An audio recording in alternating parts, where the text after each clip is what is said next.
Mukha Amburuha, and then it's Ashavam.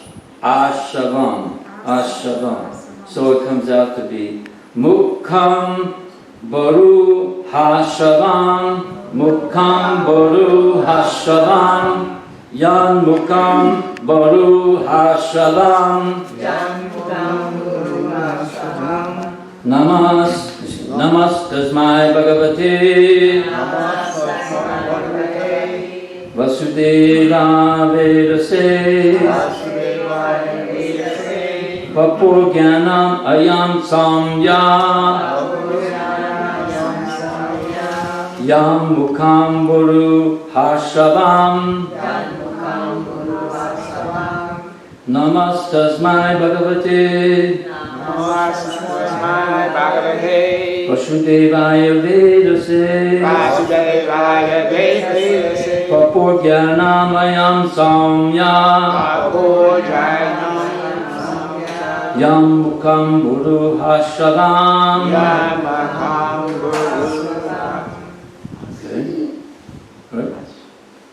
Good. Someone want to chant? Namastasmai Bhagavate, Namastasmai Bhagavate, Vasudevaya Vedase, Vasudevaya Vedase, Vapurgyanam Ayam Samyam, Vapurgyanam Samyam, Yan Mukham Purusha Hashavam, Yam Mukham Buru Hashavam. Namastasmai Bhagavate, Namastasmai Bhagavate, Vasudevaya Vedase, Vasudevaya Vedase, Vapurgyanam Ayam Samya, Yan Mukham Buru Hashavam, Yam Mukham Buru Hashavam. Namastasmai Bhagavate, Namastasmai Bhagavate, Vasudevaya Vedase, Vasudevaya Vedase, Vapurgyanamayam Samya, Vapurgyanam Samya, Yan Mukham Buru Hashavam, Yam Mukham Buru Hashavam. Namastasmai Bhagavate, Namastasmai Bhagavate, Vasudevaya Vedase, Vapurgyanamayam Samya, Vapurgyanam Samya, Yan Mukham Buru Hashavam, Yan Mukham Buru Hashavam. Namastasmai Bhagavate, Vasudevaya Vedase, Vapurgyanam Samya, Yan Mukham Buru Hashavam. Namastasmai Bhagavate, Namastasmai Bhagavate, Vasudevaya Vedase, Vapurgyanamayam Samya, Vapurgyanam Samya, Yan Mukham Buru Hashavam. Namastasmai Bhagavate, Vasudevaya Vedase, Vapurgyanam Samya, Yan Mukham Buru Hashavam. Okay, so this is the word for word. Nama, my obeisances. My obeisances. Tasmai, Tasmai unto him. unto him. Bhagavate, Bhagavate, unto the personality of Godhead. unto the personality of Godhead. Vasudevaya, Vasudevaya, unto Vasudev, unto Vasudeva, or his incarnations. or his incarnation. Vedase, Vedase, the compiler of the Vedic literature. the compiler of the Vedic literature. Papu, Prabhu, drunk. drunk. Jnanam, Ganam, knowledge. knowledge. Ayam, Ayam, this Vedic knowledge. this Vedic knowledge. Samyak, Samyak, the devotees, the devotees, especially the consorts of Lord Krishna. especially the consorts of Lord Krishna. Yat, Yat, from whose? from whose? Mukha Amburu. Mukha Amburu. That's actually, I said that incorrectly. Mukham Amburuha. Mukha Amburu. The lotus-like mouth. The lotus-like mouth. Asavam, Ashtavam, nectar from his mouth. nectar from his mouth. So I'll read the translation, then we'll do repetitive. I offer my respectful obeisances unto Srila Vyasadeva, the incarnation of Vasudeva, who compiled the Vedic scriptures. The pure devotees drink up the nectarian transcendental knowledge dropping from the lotus-like mouth of the Lord. I'm going to read that sentence again because it doesn't come. The pure devotees drink up the nectarian transcendental knowledge dropping from the lotus-like mouth of the Lord. So now please repeat. I offer my respectful obeisances I offer my respectful obeisances unto Srila Vyasadeva, unto Srila Vyasadeva, the incarnation of Vasudeva, the incarnation of Vasudeva, who compiled the Vedic scriptures. who compiled the Vedic scriptures. The pure devotees The pure devotees drink up the nectarian transcendental knowledge drink up the nectarian transcendental knowledge dropping from the lotus-like mouth dropping from the lotus-like mouth of the Lord. of the Lord. So then the purport by His Divine Grace, A.C. Bhaktivedanta Swami Srila Prabhupada. Jai Shri Prabhupada. In pursuance of the specific utterance, Veda say, or, quote, the compiler of the system of transcendental knowledge, end quote, Srila Sridhar Swami has commented that the respectful obeisances are offered to Srila Vyasadeva, who is the incarnation of Vasudeva, as opposed to Vasudeva, who's this Krishna's father. So, Srila Jiva Goswami has agreed to this. And what he's agreeing to is that Srila Sridhar Swami has commented that the respectful obeisances are offered to Srila Vyasadeva, who is the incarnation of Vasudeva. Srila Jiva Goswami has agreed to this, but Srila Vishwanath Chakravarti Thakur has made a further advance. Namely, in other words, he's not disagreeing, but he's advancing it to another, maybe deeper realization, or just another stage. So his advance is, namely, that the nectar from the mouth of Lord Krishna is transferred to his different consorts, and thus they learn the finer arts of music, dance, dressing, decorations, and all such things which are relished by the Lord. Which is interesting because this is a sort of a continuation then for where you were speaking yesterday. So, and I was going to try to tie that in from what you were speaking, maybe answer some of the things that we were talking about. So, I'll read that sentence again. What was it?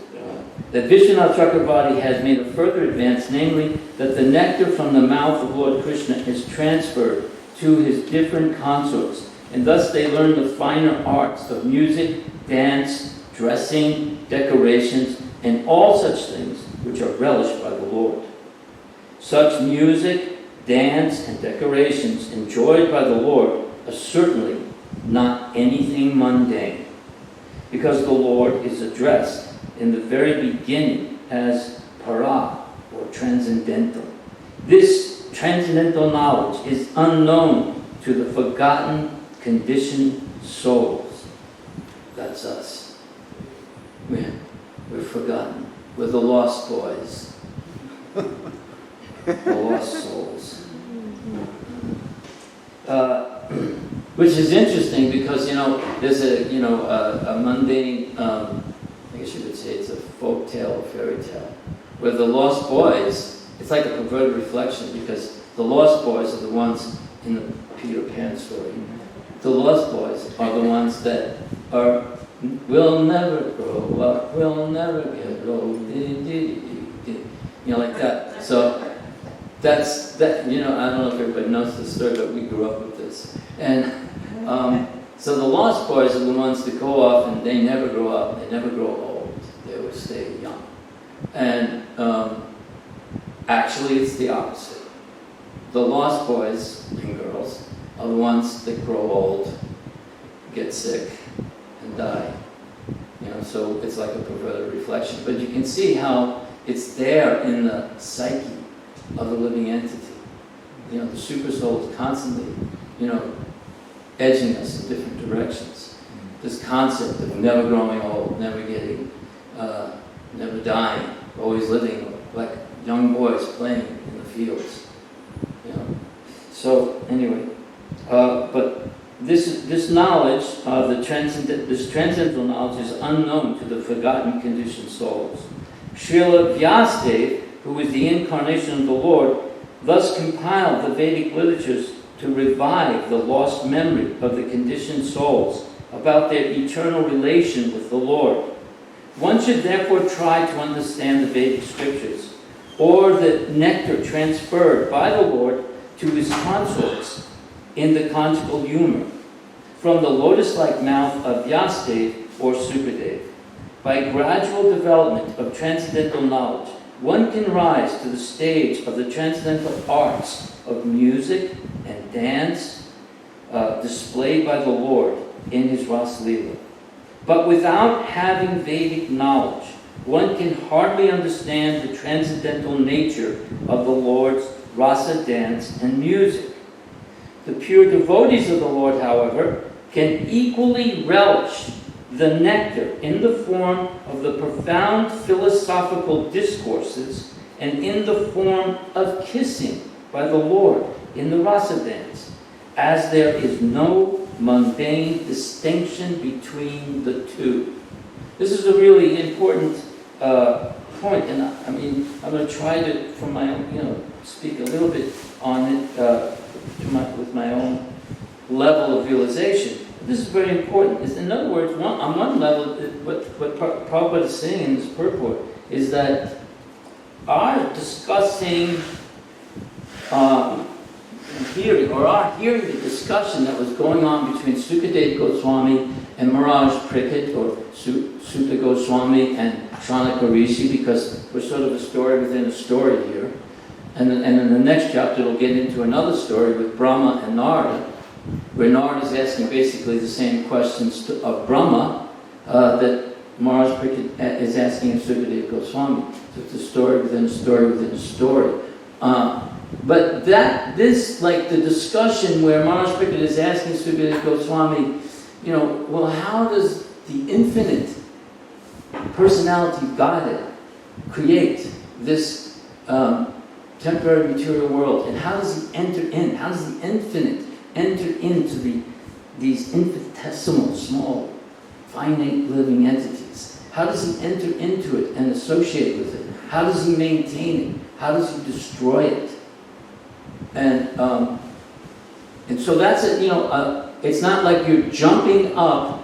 And we've discussed this, I think, in previous classes. We're not immediately, Maharaj Parikshit isn't saying, look, I got 7 days. Can we get to the nectar? This is the nectar. It's absolute. The discussion of Maharaj Parikshit and Sukadeva Goswami is the same as the kissing in the rasa dance, as hearing the flute. It's the same. But on different levels of purity, of course. But it just, like Prabhupada oftentimes would say that when you're chanting the Hare Krishna mantra, Krishna is personally dancing on your tongue. The first time I heard that, I was like, what? God is on my tongue? Is this just like an alliteration, a kind of poetic? But it's actually a factual thing. The lotus feet of the Lord. Prabhupada one time said, you're licking the lotus feet of Krishna with your tongue. I couldn't even touch Prabhupada's feet. And every day I get to go, Hare Krishna, Krishna Krishna, Hare Hare, Hare Ram, Ram Ram, Hare Hare. I'm licking the toes of Krishna. He's dancing on my tongue. But it's a purification process. So like I've heard sometimes now in the last few years, one of the things in which we have to be on guard against, because it's like we've discussed again just fairly recently, that like on Bhaktivinoda's appearance day, discussing how over time the pure knowledge gets covered over or gets slightly deviated. So recently sometimes some of Prabhupada's followers start to think, well, Prabhupada said work now, samadhi later, but when's my samadhi? I want it now. I want to know now. No, we just started. I mean, there's some rare souls amongst us, that we know of. But what is a long time? How long have you been here? What do you expect? The fact that we're even getting involved in this is a miracle. And actually it's very encouraging, because right here Prabhupada's saying that what we're doing,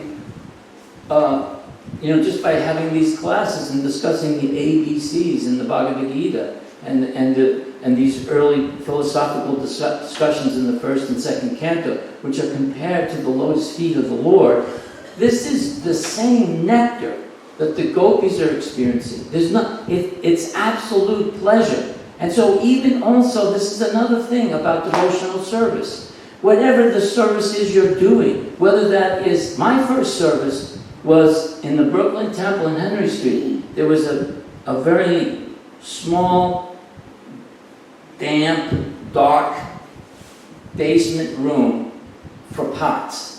And, there was a few hundred devotees, a couple hundred devotees in the Brooklyn Temple. And the person who was teaching me was a devotee by the name of Vishnu Gadar. He was a very expert kirtaniya. And I think he's still in Philadelphia. And the pots in those days, because it was a big temple, some of those pots were, like that high.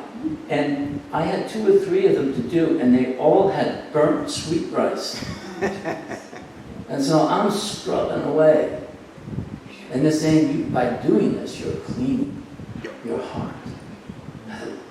And the fact is that my father was always saying, Gerard, you're a lazy bum. You're a lazy bum. But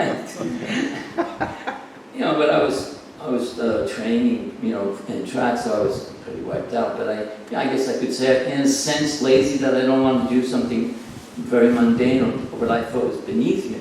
But for some reason, when the devotee said that to me, I relished it. Yeah, I'm going to clean my heart. I'm going to clean these pots. And it's the same thing. I'm cleaning the pots. It's the same quality. If I do it properly, I get the same effect as the people that are dressing the deities. You had that realization then in the beginning? Yeah, I did. Yeah. Otherwise, I couldn't have done it. But I had good association. I mean, there are devotees there, like, Talavana, Jayadoita, Rupanuga, all these devotees coming through, all the time from all over, from India and going back and forth from India. They'd come through New York. There's all these amazing devotees, Vishnu John Swami. So you hear these amazing classes and really great, amazing kirtans in the morning. You walk in before Mangalarti, and Bhadraj is sitting there with a harmonium, singing the Brahma Samhita. It was like walking into a Vaikuntha planet. It was celestial. And even though you had to stand in line for one shower, and it's freezing cold, with a bunch of other men, and the clothes, no clothes were assigned. You had what they called the merge room. And it was just, they took this devotee at Korva, people might know him as a cook, him and his brother, they would take all the clean clothes from metal trash cans and dump them into the room. The socks, the kopins, the dhotis, the kirtas, everything was just one big pile. And the towel, if you got there late, your towel could be like this.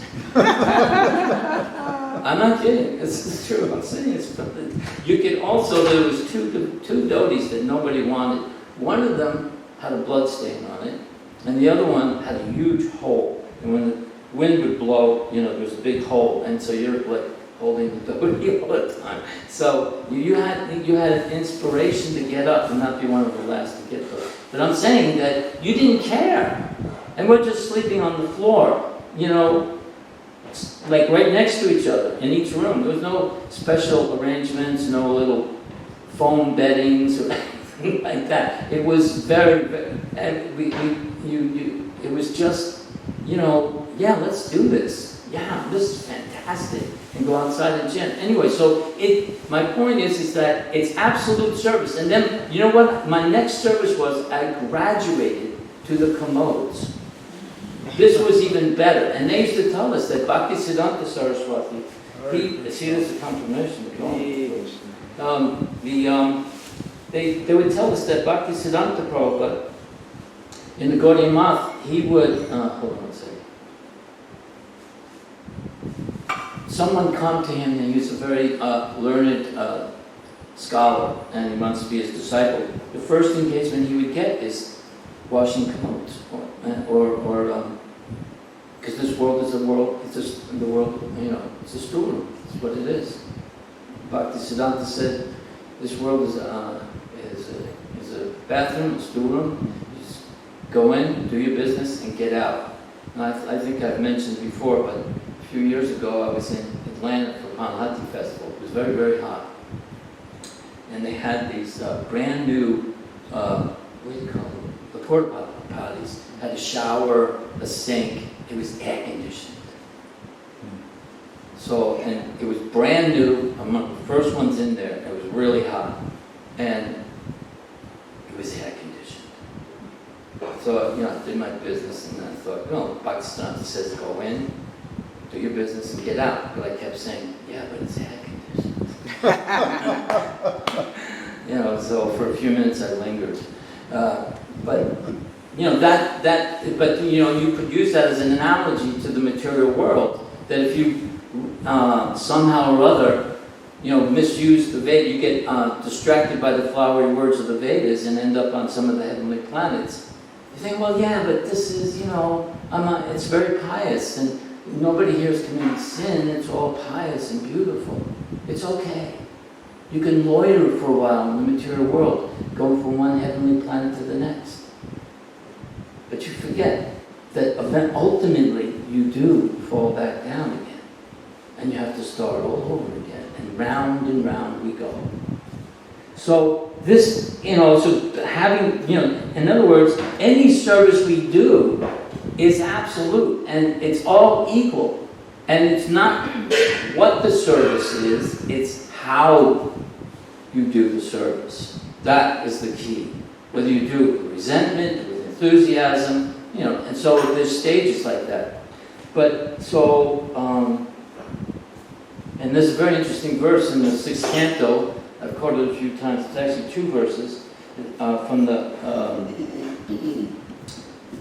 the Narayana Kavacha Shield. Ata, let's see, I always forget the first word. Once I get the first word. Yataikat manabhavana, vikalpa rahitam swayam, bhushana lingekata takshakti samaya, teinayu satyamanano savigyo bhagavandhari, patu savai surupana, sada sabata savaga. The Supreme Personality of God, the living entities, the material energy, the spiritual energy, the entire creation are all individually one, but they're also all the Supreme Personality of God. It says here, in the ultimate, they're all the entire creation are all individual substances. In the ultimate analysis, however, together they constitute the Supreme One, the Personality of Godhead. Therefore, those who advance in spiritual knowledge see unity in diversity. For such advanced persons, the Lord's bodily decorations, His name, His fame, His attributes and forms, the weapons in His hand are manifestations of the strength of His potency. According to their elevated spiritual understanding, the omniscient Lord is manifested, is present everywhere. May He always protect us everywhere from all calamities. So now, this is a prayer to all of the incarnations of the Lord to protect you in all directions. But it's also a prayer to the weapons and to the conch shell and to the lotus flower. And there's a very nice verse, since we're talking about kissing, this is the one to the conch shell. And it goes like this. Tvam yatadana pramata preta matrik pisacha vipagaha goradistin darenda vitarvaya Krishna parito vimasano vidayani kampayana. O best of conch shells. O Panchanjana in the hands of the Lord. You are always filled with the breath of Lord Krishna. Therefore you create a fearful sound vibration that causes trembling in the hearts of enemies, like the Rakshasas, the Pramata ghosts, Pretas, Matas, Pisachas, and Brahmana ghosts with fearful eyes. But also that same sound vibration in the ears of a devotee brings great joy and ecstasy. It's fearful for the demons, the non-devotees, but for the devotee, they become enlivened by it. So just imagine this conch shell, everything is a person. That conch shell's entire existence is to have Krishna, his lips and his breath. His lips touching it and his breath blowing through him, creating a sound that destroys the hearts and cracks the hearts of the non-devotees and enlivens the hearts and empowers the devotees. Much like the flute. And there, actually, I was thinking, I had two choices. And one was, I thought maybe I'd read a little bit about the glorification the gopis gave to the Krishna's flute and the sound. Now, the sound of this flute actually has, we understand that when the gopis hear the flute, they stop everything. She may be feeding her child, and all of a sudden, she just puts the child down and runs to where that sound is coming from. Or she may be in the middle of putting makeup on, she has half of her face done, and then she hears the flute, and everything stops. She's off. She's in the middle of cooking. She runs from the stove, leaving everything on the stove. Just by the deer. Now the gopis are jealous of the deer, the female deer, because both the male and female deer immediately stop what they're doing and go to the source of that sound vibration to see the Lord. So this, and especially specifically the fifth note of the flute. And there's a similar thing in the Bible that talks about the fifth note of a certain chord. David, right. And it's actually in a song that was written by Leonard Cohen. The fifth note of the D or something like that. And it's a song called Hallelujah. Very beautiful song. And it's an interesting similarity. In any case, though, but because of yesterday's discussion, I thought it might be interesting, if it's all right with everybody. It'll take about 10 minutes. But I'd like to read how Krishna and Balaram learned the 64 arts. And you can hear all the arts from their guru, Sandipani Muni. And I'll answer some of the points that you were bringing up yesterday, I think. Is that all right? which book is this book? Krishna? Okay. Is this okay? Sounds good. Yeah. Okay, so first there's a one paragraph about why they're going to Sandipani. It is customary, after being initiated in the Gayatri Mantra, for one to live away from home for some time, under the care of the Acharya, to be trained in spiritual life. During this period, one has to work under the spiritual master as an ordinary menial servant. There are many rules and regulations for a brahmachari living under the care of an acharya, and both Lord Krishna and Balaram strictly follow those regulatory principles while living under the instruction of their spiritual master, Sandipani Muni. In his place in his place in northern, I think that's where Dr. True's place is, I think. Is that, what is the name of that place? Eugene. Yeah, so it's a very sacred place. According to scriptural injunctions, a spiritual master should be respected and regarded on an equal level with the Supreme Personality of Godhead. Both Krishna and Balaram exactly followed those principles with great devotion. So I'll just skip to that and I'll get straight to the services. Okay. The ocean is the source of water in a river. The cloud is created by the evaporation of ocean water. And the same water is distributed as rain all over the surface of the earth, and then returns toward the ocean in rivers. So Krishna and Balaram, the Supreme Personality of Godhead, are the source of all knowledge. But because they are playing like ordinary human boys, they set the example so that everyone would receive knowledge from the right source. Thus they agreed to take knowledge from a spiritual master. After hearing only once from their teachers, Krishna and Balaram learned all the arts and sciences. By the way, this is a really good play to do, especially with children. You just have a narrator and then the actor just playing Krishna and Balaram, and like in a pantomime. And you don't have to do all of the different 64 arts, but it can be done. We used to do it, in the early 70s. It's a really nice story. So it's a nice thing for the children as well. During daytime, they took lessons as a subject from the teacher, and by nightfall, they were expert in that department of knowledge. First of all, they learned how to sing, how to compose songs, and how to recognize the different tunes. They learned the favorable and unfavorable accents and meters, how to sing different kinds of rhythms and melodies, and how to follow them by beating different kinds of drums. They learned how to dance with rhythm, melody, and different songs. Yes, they learned how to dance with rhythm, melody, and different songs. They learned how to write dramas, and they learned the various types of paintings, beginning from different village arts up to the highest perfectional stage. They also learned how to paint tilak on the face, and make different kinds of dots on the forehead and cheeks. Then they learned the art of making paintings on the floor with liquid paste of rice and flour. Such paintings are very popular at auspicious ceremonies, performed at household affairs or in the temple. They learned how to, so it does seem to indicate that there was another form of painting that it doesn't go into here. It says there's a higher perfectional stage of painting. Yeah. I think it may mention something later, but we'll see. They learned how to make a resting place with flowers, and how to decorate clothing with leaves and with colorful paintings, painting the leaves. Leaves? Yeah. Limbs and lines of leaves? Yes, it says they also learned how to how to decorate clothing with leaves And limbs? with colorful paintings. Ours says And limbs. clothing and limbs. Here it says colorful paintings.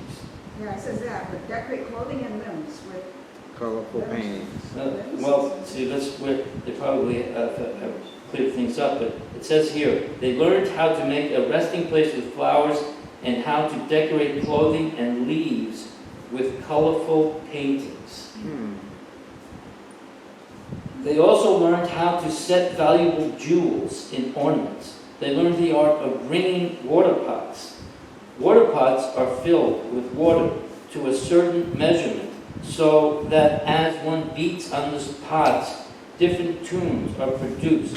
And when the pots are beaten together, they produce a melodious sound. I've seen that. Sure. They also learned how to throw water in the rivers or lakes while taking a bath among friends. They learned how to decorate with flowers. This art of decorating can also still be seen in various temples of Vrindavan during the summer season. It is called Phula Bhagi. The dais, the throne, the walls, and the ceiling are all fully decorated, and a small aromatic fountain of flowers is fixed in the center. Because of these floral decorations, the people, fatigued from the heat of the summer, become refreshed. Krishna and Balaram learned the art of dressing hair in various styles and fixing a helmet in different positions on the head. They also learned how to set up a theatrical stage, how to decorate dramatic actors with cloth and with flower ornaments over the ear, and how to sprinkle sandalwood pulp and water to produce a nice fragrance. They also learned the art of performing magical feats. Within the magical field, there is an art called Bahurupi, by which a person dresses himself in such a way that when he approaches a friend, he cannot be recognized. Krishna and Balaram, we used to do this to get prasad. We didn't know the art, but we did it. Anyway, Krishna and Balaram also learned how to make beverages required at various times, and they studied syrups and tastes and the effects of intoxication. They also learned different types of sewing and embroidery works, as well as how to manipulate thin threads for dancing puppets. They learned how to string wires on musical instruments such as the veena, sitar, esaraj, and tambura, to produce melodious sounds. Then they learned puzzles and how to set and solve riddles and solve them. They learned the art of reading books, from which even a foolish student can very quickly learn to read the alphabet and comprehend writing. So apparently there were books even 5,000 years ago, which is not according to our mundane understanding. Then they learned how to rehearse and act out drama. They also studied the art of solving crossword puzzles, filling up the missing spaces and making complete words. They also learned how to draw and read pictographic literature. In some countries in the world, pictographic literature is still current. A story is represented by pictures. For instance, a man and a horse are pictured to represent a man going home. A house. Or what?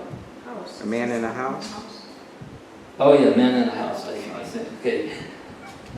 Yeah, a man in a house are pictured as a man going home. Krishna and Balaram also learned the art of architecture, how to construct residential buildings. They learned to recognize valuable jewels by studying the luster and the quality of their colors. Then they learned the art of setting jewels with gold and silver. They also learned how to study soil to find minerals. This study of soil is now a greatly specialized science, but formerly it was common knowledge, even for the ordinary man. They learned to study herbs and plants and to extract medicines from the elements. By studying the different species of plants, they learned how to crossbreed plants and trees and get different types of fruits. Excuse me. They learned how to train and engage lambs and cocks in fighting for sport. Then they learned how to teach parrots to speak and answer the questions of human beings. They learned practical psychology, how to influence another's mind and thus induce another to act according to one's own desire. Sometimes this is called hypnotism. They learned how to wash hair, dye it in different colors and curl it in different ways. They learned the art of telling what is written in someone's book without actually seeing it. They learned to tell what is contained in another's fist. Sometimes children imitate this art, although not very accurately. One child keeps something within his fist, and asks his friend, "Can you tell what it is within?" And the friend gives some suggestion, although he actually cannot tell. But there is an art by which one can understand and actually tell what is held within the fist. Krishna and Balaram learned how to speak and understand the languages of various countries. Not only did they learn the language of human beings, Krishna could also speak even with animals and birds. Evidence of this is found in Vaishnava literature compiled by the Goswamis. There's a couple of quick stories. One time Prabhu was on a walk, and there was this bird really, going and singing. And Prabhupada said, that bird is chanting Hare Krishna.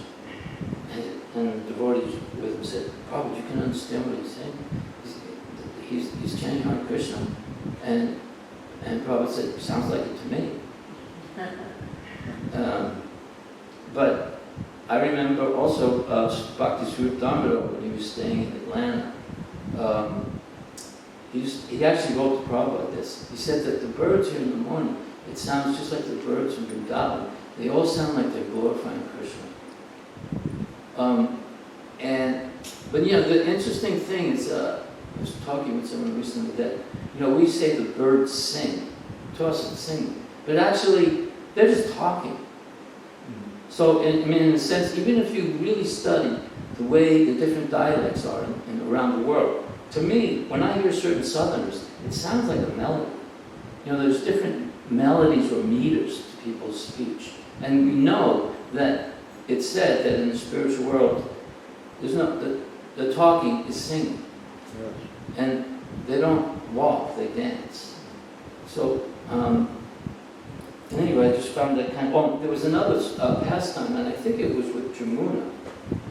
It could have been someone else, though, but it doesn't really matter which mother it was, because the story is really nice. When the first devotees, that's why I think it's Jamuna, her and Gurudas were there early on in Vrindavan. And there was one monkey that would come, and every day, every week, the same day, and I can't remember if it was Tuesday or whatever, but they started calling the monkey Tuesday, because it would come on Tuesday. And she would just surrender to the monkey and give the monkey what he wanted, and he would leave. And then Prabhupada comes, and she tells him about this monkey, and Prabhupada said, you shouldn't feed him. He said, well, what can we do? I'll take care of this. So then a little bit of time goes by, and she was outside the room, and the monkey came.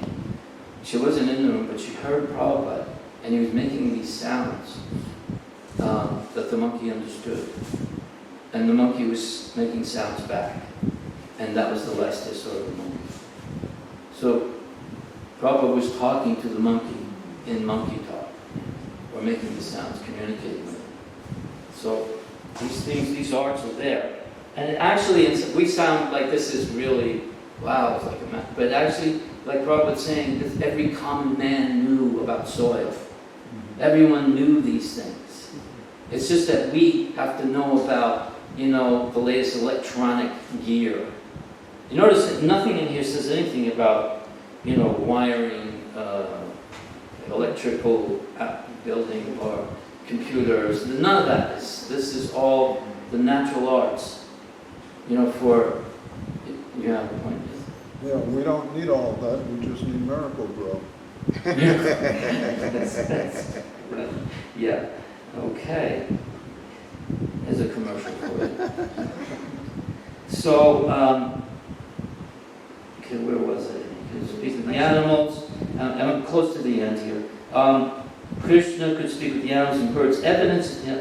Then they learned how to make carriages and airplanes from flowers. It is stated in the Ramayana that after defeating Ravana, Ramchandra was carried from Lanka to Bharatvarsa on a plane of flowers called Pushparata. Krishna then learned the art of foretelling events by seeing signs. This is something that I'm fascinated by. I've always wondered, if we could get some kind of, book put together with the Vedic omens. And he gives a couple of them here. Prabhupada mentions a few. In a book called Kanar Vachana, The various types of signs and omens are described. If one is going out, one sees someone with a bucket full of water, that is a very good sign. But if one sees someone with an empty bucket, it is not a good sign. So when I was going out to sell, I would have Colleen stand outside the door with a full bucket. Right.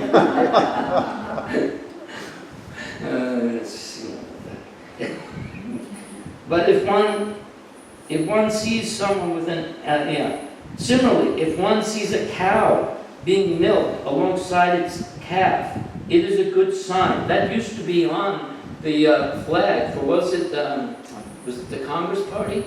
That was their symbol, the calf and the cow. Wow. That's considered good fortune. But if one sees someone, I saw that, I already read that, is a good sign. The result of understanding these signs is that one can foretell events, and Krishna learned the science. I remember also Jayapataka Maharaj one time was saying that he was on his way to try to find one of his closest friends, a senior godbrother to me, who was an initiating guru, and he heard that he might be over at this one part of the city, and he was on his way to go find him, and on his way he saw a fox, and that he said that was a good sign, because it stated in these books of science that if you are on a journey and you're looking for something or someone, you see a fox along the way, then you will be successful. And he was. He mentioned that to him and a few other devotees. It wasn't just me, it was a few of us. So Krishna also learned the art of composing matrika. A matrika is a crossword section with 3 letters in a line. Counting any 3 from any side, it will count 9. The matrikas are of different kinds and for different purposes. Krishna learned the art of cutting valuable stones such as diamonds, and he learned the art of questioning and answering by immediately composing poetry within his mind. He learned the science of the action and reaction of physical combinations and permutation. He learned the art of a psychiatrist who can understand the psychic movements of another person. He learned how to satisfy one's desires. Desires are very difficult to fulfill, but if one's desires something which is unreasonable and can never be fulfilled, the desire can be subdued and satisfied. That is an art. By this art, one can also subdue sex impulses when they are aroused, as they are even in brahmachari life. By this art, one can make even an enemy his friend, or transfer the direct action of a physical element to other things. Krishna and Balaram, the reservoir of all knowledge, exhibited this perfect understanding of all the arts and sciences mentioned above. Then they offered to serve the teacher by awarding him anything he desired. Guru Daksha. So anyway, does anyone have any comments or anything? Because I was actually going to read about the gopis talking about the flute, but it's not, obviously not enough time. Yes? I think about this a lot. I'm thinking, I always say, what is art? Because I'm like stuck with it. And so I try to figure out what No, it is. I was thinking of you when I thought of Yeah, thanks. Yeah, there is a set of laws of aesthetics, but you can't learn all of them. There's so many situations that they apply. What is aesthetics is Krishna's laws. Krishna owns them. They're his energy. What is beautiful? Everybody, whether they're making a garland or dressing the deities or painting a picture or singing or leading a kirtan or something, if you do it nicely, you're tapping into those laws of aesthetics that are part of Krishna, like Krishna's energy is part of Krishna. And you can't pin down what they are, but we're tapping into them. And if we the Super Soul is revealing to us, like it says, Deyatamam Bhajante Tam Tatai Janayam. Also Tesham Satatam Brajatam Priti Puru. Tesham Satatam Brajatam Priti Puru. Tadami Buddhi Yoga. Like he's giving you the intelligence as you surrender. I mean, Bhakti Tirtha, before he was Bhakti Tirtha Ganesham, on a morning walk in Atlanta, he asked Prabhupada, how can I improve my service? And at that time he was doing the library work, and Prabhupada quoted this verse, Desam Satatam Dami Buddha Yoga gives you intelligence. So Krishna, that's what Prabhupada would say in those matters. Another thing, though, just now when you were speaking, it dawned on me that also there's these, where like Bhaktivinoda Thakur, he would say that when preaching Lord Chaitanya's movement culturally, in different parts of the world, you can use the rhythms and instruments and styles of music for festivals, but not for worship. So that's why Prabhupada allowed things like the Change of Heart album, and he encouraged George Harrison, these kinds of things. But it's not that, and in the beginning of the devotees, a lot of them were playing guitars and things like that, like Sankirtan. That's where we got the Adore Adore You All melody for the Murari band. He had a musical arrangement for that poem written by Prabhupada. And we would sit in the temple room sometimes, as part of the end of the road show. And there's the road show is another example of that. But and Vishnu John was there, and a lot of really creative devotees. And we just sit around and sing songs. Some of them had guitars, and that's what I remember. O Govinda came out of that. The song Ramananda does, O Govinda Within My Heart. Beautiful song. A lot of different things like that. So, so there's these Vedic styles, but then there's also and Prabhupada, let's give the example of Radharani. She asked Prabhupada, like I've seen her first paintings. Mm-hmm. They were awful. I mean, Prabhupada saw the bhakti, but I mean, literally, she had arms coming out of Vishnu's neck. I mean, they were sort of in the back, in the Brooklyn Temple, sort of, you go down to the basement, a bunch of things. That was it. Oh, that's interesting. So, and then when you see the Vishnu that she painted on the Sri Upanishad, the one with the light blue water, it's miraculous. The transformation. And she had asked Prabhupada at one point, should I take lessons? Prabhupada said, no, by doing your devotional service, Krishna will give you the intelligence, he will give you the talent. Just like our power of speaking. How do we know what to say? I don't even know how it is I'm talking. I open my mouth, I start talking. And somehow or other, sometimes it makes sense. But how do we know how to, hear? How do we know how to move? Everything is coming from the Super Soul, and he reciprocates, based on the degree of our devotion. I mean, he also gives the non-devotees their intelligence to do really awful things, but he's reciprocating with everyone. But Prabhupada said, we didn't want us to take the time to go through all these, things, but I think a lot of the controversy around the Gurukulas is that, Prabhupada envisioned this kind of knowledge being taught in schools. And, you say this now in this time, especially when it comes to like, the women's movement, and you tell them that the women the young girls, they should learn about these different arts like that. But it's not just them. The boys should learn it too.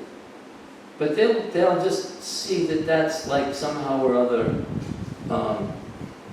restricting their growth or something like that, Anyway, as if somehow or other being a mother and raising a child is inferior to being an attorney. I mean, that's the thing that really always bothers me. It's not like I don't think women shouldn't be limited, and they can be good engineers or doctors or whatever. But to say that being a mother is somehow or other second-class citizen, that's the most important. The most important. And it's all if you're a devotee, as we just mentioned, and the whole theme of this class, at least I was trying to make, is that the service to the Lord is absolute. If you're raising a child to be a devotee of the Lord, that is as good as someone who's, the President of the United States, it's better. It's the most important thing you can do. Guru Ma. The mother is the first guru. And this back to this theme that service is absolute. And going into this kind of festival that we're going into, it's not like, if you're asked all of a sudden, we need some help with the trash, that's not like somehow or other somebody thinks low of you. I would just humbly request, and I hope I can also remember, but if you, during the festival, and you're walking by and you see a paper cup or a paper plate on the ground, please just pick it up and put it in a trash can. Don't just leave it there, and don't walk by it. It's a chance to do some service. Believe me, Super Soul's watching, and you'll benefit from it. And as you start to do it, you wonder, what should I do? I don't have anything to do. I don't fit in. I don't have a booth. This, that. And you go, all of a sudden, I'll pick up this paper cup over here. And then the next thing you know, there'll be plenty of paper cups to pick up. You'll be busy all day. Like I made a thing about picking up the petals off the floor. And I started doing that. And after a while, I realized this is never going to end. Because there were always petals on the floor. Anyway, so anything else? Can I share a couple of things? Sure. When you were talking about bodyguards, I think it was, my experience was in 55th Street. Yeah. And I've mentioned it before, but it was such a wonderful experience when I first joined. Rasi Get, he retired, I think it was called Sitar, and she'd go through all the different floors, and she'd wake up the devotees. Oh, really? By Wow. singing, and she had such a beautiful voice. It was like, oh, Was it Gyani actress? Rasi Get, yeah, the actress. It was like, well, this is like a nice way to wake up. Yeah. Well, I'm thinking in the morning time. Sometimes they blow conchos too. But then there was a thing about the style of kirtan that we're followers of Lord Chaitanya. So the harmonium for the champaran was not recommended. That's why I really love this new evolution of kirtaniyas, and that these souls that have come to our movement are obviously coming from higher realms, and it's like really increased the nectar of kirtan and bhajans. But the old style of mridanga, kartal, and dancing, I hope it doesn't get lost in the mix. That's my one little thing. Anyway, I really do have to go. My mother is calling. Hare Krishna. Hare Krishna. Hare Krishna. Thank you.